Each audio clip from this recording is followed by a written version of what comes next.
At the same time, however, the total number of attacks has gone up.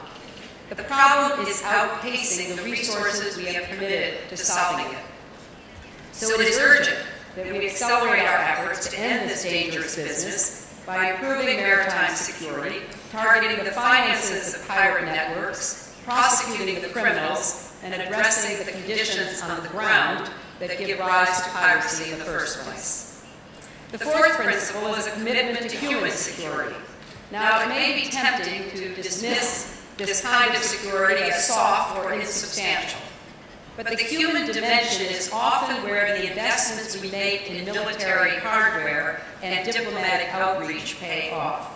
Because true security is not just the absence of violence, it is also the presence of opportunity, like the opportunity to receive an education or find a job, to live in a safe environment, to have access to the basics of life, food, water, health care, and housing.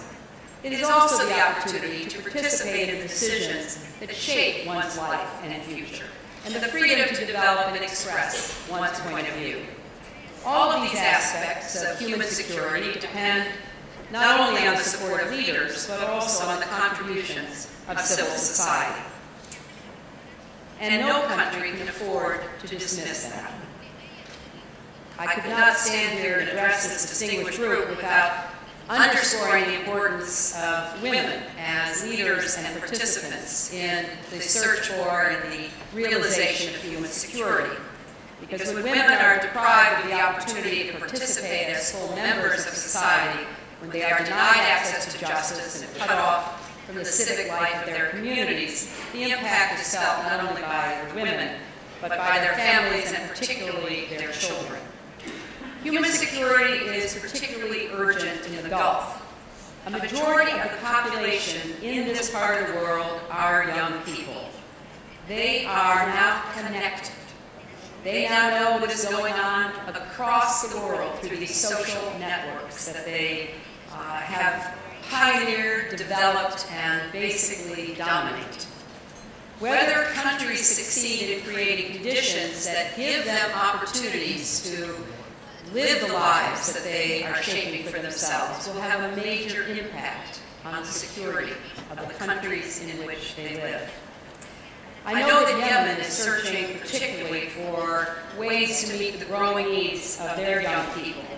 And the United States and others here are working with Yemen to improve economic development and job opportunities. We need broad international involvement for efforts to succeed in Yemen, and I urge the Gulf Cooperation Council in particular to use its reach and resources to support Yemen's progress.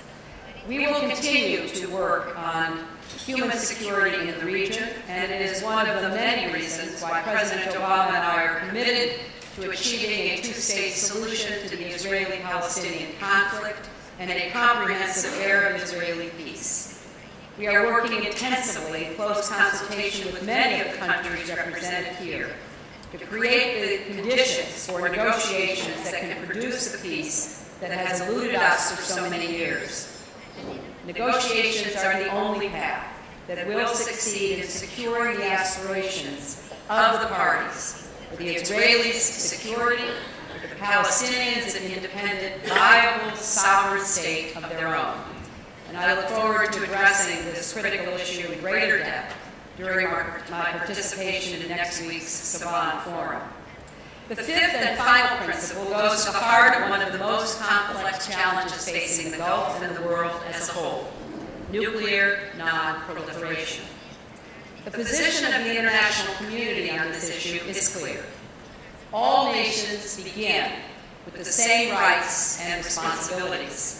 They have the right to pursue nuclear energy for peaceful purposes, but they must comply with the international safeguards that apply to states in order to prevent the diversion of that technology to destructive and destabilizing military purposes.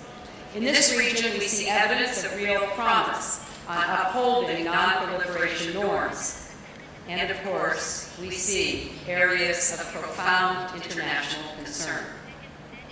Last year, for example, the UAE concluded a an agreement for peaceful nuclear cooperation with the United States, which makes clear that it seeks only the peaceful benefits of nuclear energy, not the capability to produce nuclear weapons.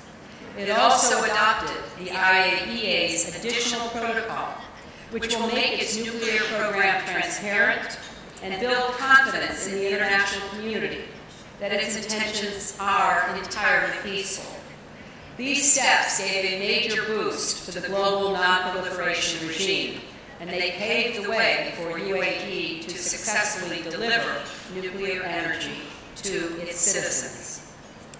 At this time, I would like to address directly the delegation at this conference from the government of the Islamic Republic of Iran. I am pleased to have this opportunity for your government and mine to gather here with representatives from other nations to discuss problems of mutual concern and interest. In Geneva next week, the P5+1 will meet with representatives from your nation, the first such meeting since October of 2009.